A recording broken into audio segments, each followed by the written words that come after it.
ইরানে টানা ষষ্ঠ দিনের মতো হামলা অব্যাহত রেখেছে ইসরায়েল। একের পর এক বোমা বিস্ফোরণে কেঁপে উঠছে তেহরান। এই অবস্থায় জীবন বাঁচাতে দলে দলে রাজধানী ছাড়ছেন ইরানের বাসিন্দারা।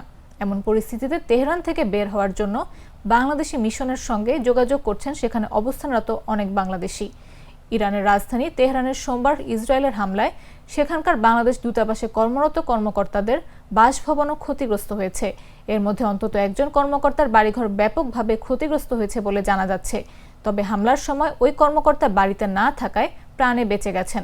তেহরানে বাংলাদেশ দূতাবাসের কর্মকর্তারা মূলত জর্ডান নামের একটি এলাকায় বসবাস করেন, যেটি পড়েছে তেহরানের ৩ নম্বর জেলায়।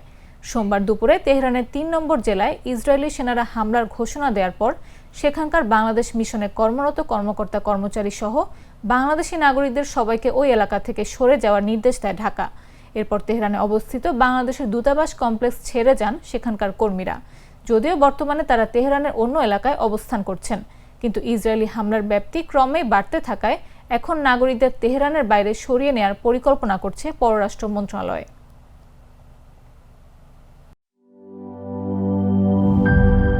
এই ঈদে জামা জুতো অ্যাক্সেসরিজের ডিসকাউন্ট।